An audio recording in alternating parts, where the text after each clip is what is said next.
Coming up tonight in Our News, Police Commissioner providing those 2019 crime statistics, plus officers investigating a triple stabbing at CV Bethel School, and the opposition slamming government over its campaign finance promises.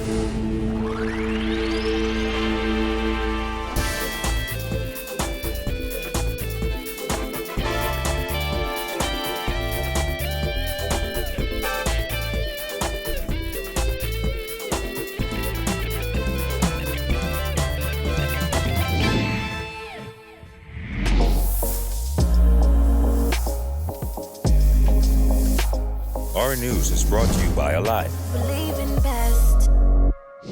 Welcome to Our News and thanks for joining us. I'm Jared Higgs. Topping news tonight. Overall crime is down 7%, according to Commissioner of Police Anthony Ferguson, who released crime statistics for 2019 during a news conference today at police headquarters. Those figures also showed an increase in murders and armed robberies. We remain encouraged that for the second consecutive year, murders remain under 100. According to Ferguson, the 2019 murder count was 95, one less than the 96 that has been widely reported by media. That figure represents a 4% increase from 2018, where there were 91 recorded murders. Rape decreased by 33%, going from 55 reported cases to 37 cases, while armed robbery increased by 12%, jumping from 474 incidents in 2018 to 531 in 2019. Overall, Ferguson says crime decreased by 7% in 2018 when compared to 2019. I'm satisfied that the police is doing what it is mandated to do in assisting in making these communities safer in the Commonwealth of the Bahamas. Ferguson doubled down on previous comments he made, blaming Hurricane Dorian for a third-quarter spike in murders and armed robberies. During September and October, when the police chief says dozens of officers were reassigned to Abaco, the country recorded 25 murders and 140 armed robberies. That figure means more than a quarter of the country's killings came during just 2 months of the year. Ferguson says a special unit was formed and claims that it was able to suppress further crimes. While our attention was focused on Abaco and surrounding keys, a handful of criminals wreak havoc in New Providence. Observing the shift in crime trends, a major crime fighting 24 hours operational team was immediately implemented. That well-selected team was able to stabilize crime in New Providence until the end of 2019. Ferguson also addressed the Hurricane Dorian death toll, pegging that number at 71. This follows comments by Health Minister Dr. Dwayne Sands, who says government will eventually have to acknowledge that Hurricane Dorian claimed more than 200 lives. As I indicated, the Royal Bahamas Police Force is the Royal Bahamas Police Force. It stands alone. Our report, the report that I give you in respect to the reports that we have, that is the report that the Commissioner is going to report on. The Commissioner's annual news conference comes days after Minister of National Security Marvin Dame suggested that Ferguson's time as Commissioner is winding down. Ferguson was asked to comment on how much longer he may remain in the top post. I'm not going to say anything to that. I don't appoint commissioners. That's not my job.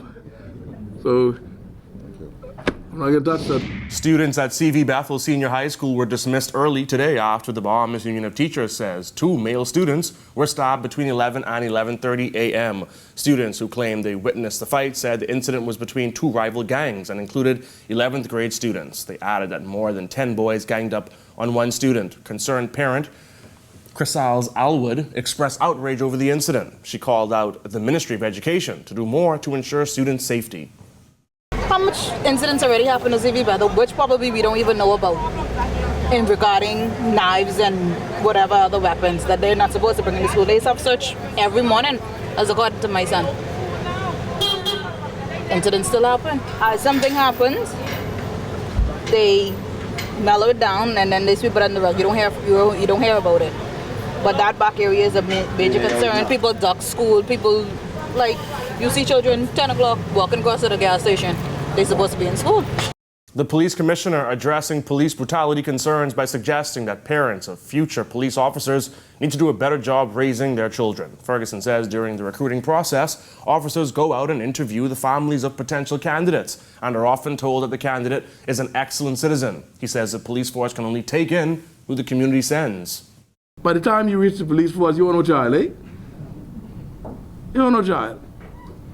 When you reach the police force, you're accountable. And so what do you expect to get? You only can get what you give us. But a lot of times people believe that the police force is responsible for bringing up your children. That's not the job of the police force. We will train you how to maintain law and order, how to behave yourself in carrying out your duties, but training of the child, the mind of the child, that is the responsibility of the parents. Concerns arose after videos circulated showing officers beating young men attending the New Year's Day Junkanoo parade. One video shows officers swinging nightsticks in the midst of a commotion, while another video shows an officer beating a man with a stick and subsequently allowing him to walk off. We took your word. We took your word. And we hire people, your sons, your daughters, your brothers, your family members, and we hire them because they are Bahamians. And rightfully, we would think that all Bahamians would be able to know how to behave themselves, eh? Yes. All, not just police officers. Traffic police officers traveled to Abaco to investigate a fatal car crash that claimed the life of Chief Immigration Officer Bradley McDonald. According to police, 2 men were traveling in a Jeep Wrangler west on Ernestine Highway near Sandy Point, Abaco around 3 p.m. on Monday when the driver lost control of the vehicle, which overturned. Both men were transported to a medical facility in Marsh Harbor, where one of them died. The other was airlifted to New Providence for further medical treatment. The Immigration Department offered condolences to McDonald's family and colleagues. The Minister administration does not have plans to implement a recall system for non-performing members of Parliament, according to Attorney General Carl Bethel. Well, the opposition is tonight putting Bethel on blast because it was one of the FNM's many promises made on the campaign trail. Kyle Joaquin has more. What they did prior to the elections just to get elected, and now that they're elected, you see that they are abandoning all of their promises. Abandonment is how opposition leader Philip Davis describes the Minister administration's lack of planning to implement a recall system for non-performing MPs. It was a topic heavily promised in the lead-up to the 2017 general election, being placed in the party's manifesto, in speeches, and even after the FNM's landslide victory in the speech from the throne. However, in a recent interview with the Nassau Guardian, Attorney General Carl Bethel said as far as he's aware, that's not on the government's to-do list. He said many things get spoken of in campaigns, but there is no legislative move in that direction now. I'm not aware of where this has been done in any Commonwealth country, and we have no plans at this moment to move on that. Before making the promises of implementing such a law, you would have thought that they would have looked around the world to see whether they have such a system. So you don't have to reinvent the wheel.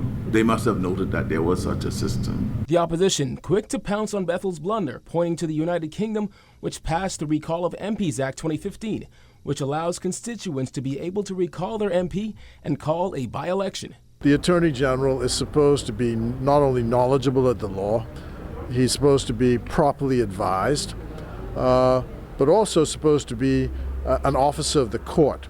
So he's an administrator of justice and not a political hack. Now, seeing that this is something that's currently not on government's legislative agenda, we took to the streets to see what you thought. Hell yeah, because if you're not performing on a job, what do? They pull you in voice and give you a warning. While we hear as, oh, no, they just made a mistake and no repercussion, and we just got to suffer with it until they do something else. Because if you're not performing, you got the job, you're not performing, then you should be replaced at the end of the day. Definitely. I think we should all, if you're not performing on any job, just like any job, you should be recalled and removed. Ricardo Kemp said while all governments come in and don't get to fulfill every promise made on the campaign trail, he's still hoping the Minnis administration gets it together with this one. I'm a little disappointed this government, very disappointed. But I hope they still have time left to turn things around. But this is a very hard time for everybody. For Our News, I'm Kyle Joaquin. As residents of Abaco and Grand Bahama grow frustrated with the pace of reconstruction on those islands, East End residents are facing a bit of a chicken and egg situation, according to the area's MP Peter Turnquest, who said there is no clear timeline for power supply restoration. George O'Bain reports. Some 1,500 residents in Grand Bahama are still without electricity and full water supply nearly 4 months after the passage of Hurricane Dorian. While residents long to rebuild their community, the lack of electricity is hindering that process. Deputy Prime Minister Peter Turnquest said while he understands their frustrations, he is doing his part to follow up with the island's power company. So we were in discussions with the Grand Bahama Power Company about exactly how and when we might be able to restore power to the east end of the island. There's a bit of a chicken and egg situation where the power company is waiting for population density and the people are waiting for the power in order to begin the construction or the reconstruction. While Turnquest could not provide a timeline for when power could be restored to the area, he said he is hopeful that the power company will consider temporary relief for residents in the near future. Hopefully very shortly we will see some temporary generators that will be spotted in these communities to power the individual communities rather than running the main transmission line from the main power plant in Freeport, which is very costly. Despite power being a limiting factor, Turnquest said he's optimistic about the economic prospects for Grand Bahama, especially the East End constituency. The cruise port is still on track. The sale of the Arlequaya, while delayed, is moving forward closer and closer towards conclusion. The airport is open again, not to the standard that we're used to, that we need, but at least we're able to accept international flights now. Surprisingly to some, the residents in East Grand Bahama, the businesses in East Grand Bahama are opening. Reporting for our News, I'm Georgio Bain. Still to come, a global report examines alcohol use. Stay tuned for that.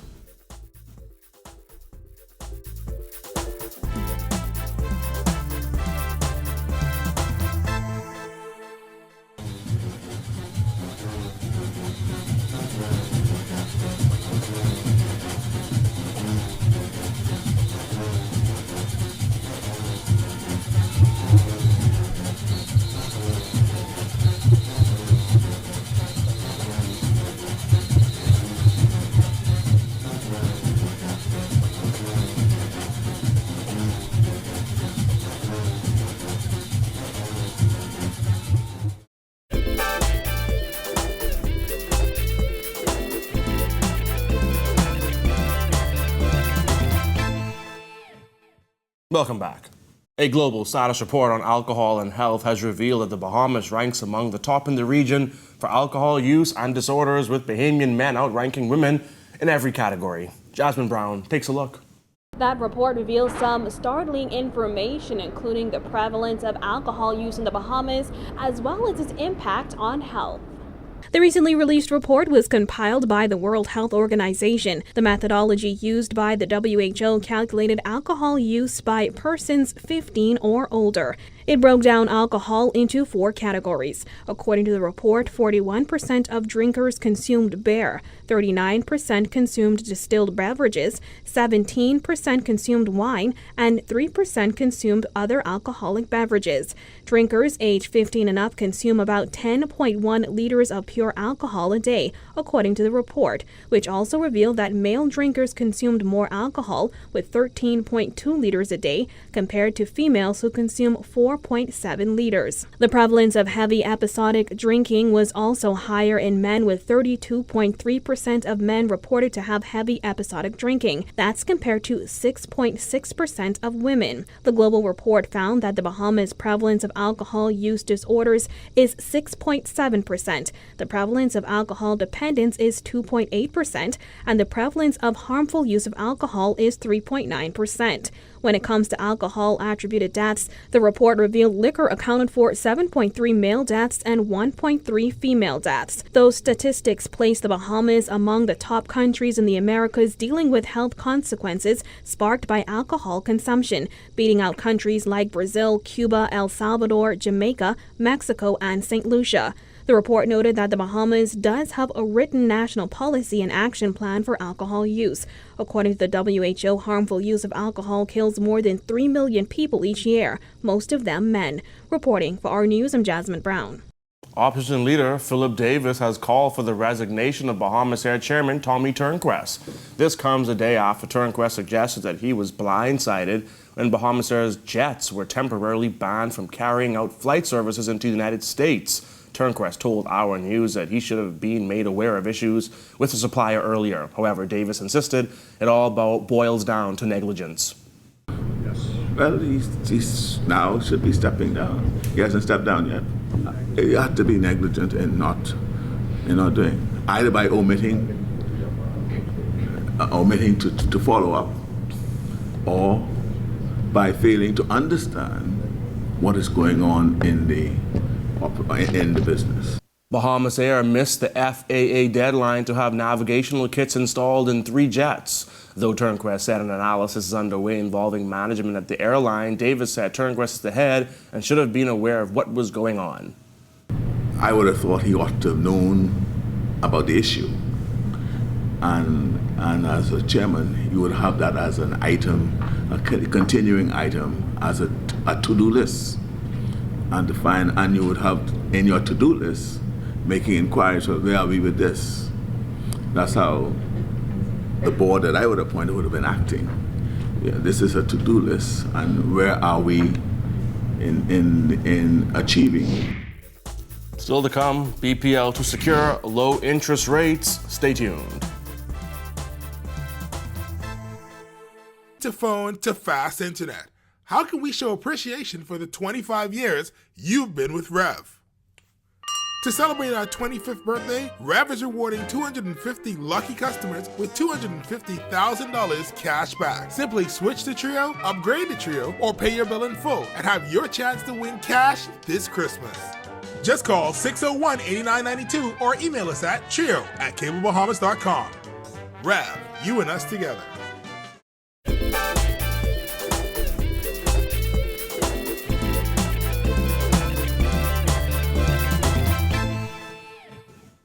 Bahamas Power and Light's rate reduction bond, which will allow the power company to reduce its tariff rates to customers, is currently in the rating stage, according to Minister of Works Desmond Bannister, who said the feedback on the power company has been favorable. As a result, Bannister said interest rates are expected to be low. That's going to mean that the interest rates are going to be very, very low.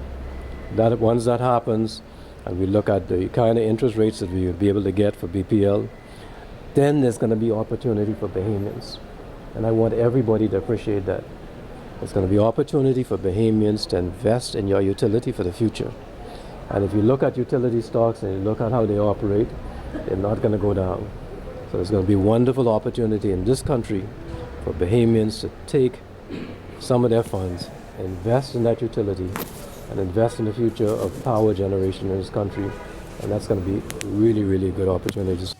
A major international organization recognized Queen's College today for its work in the aftermath of Hurricane Dorian. Vice President of International Business Development of Franklin Covey, Bill McIntyre, visited the Methodist school to highlight Queen's College for its outstanding contribution to residents of the devastated islands. During Hurricane Dorian, the school acted quickly to prepare hygiene kits, raise money to support the communities and the families who were hit by the hurricane. And they're a great example of leadership and service. And as one of our schools that we work with, we wanted to recognize them for the great service and leadership that they've shown in the aftermath of the hurricane. And that's why we came and we presented them with this plaque and a donation to help them in their efforts. In September, QC students spent hours putting together hundreds of hygiene kits for residents of Abaco and Grand Bahama. The school also accepted displaced students. Principal Henry Knowles thanked McIntyre for the award. Well, it means a lot for us as a school, right? 12 years ago, we began the journey towards becoming a 7 Habit school. Last year, we received Lighthouse status, and this right here exemplifies who we are as a school, as a people. We're a very kind, generous school, and so it reassures us that we are headed in the right direction, that the foundations that we are laying with our students are really becoming a part of the culture of who we are. So we're very grateful for this recognition by the Franklin Covey Foundation, and we're very excited about our future partnerships and what we can continue to do as an individual school to be a lighthouse in the country.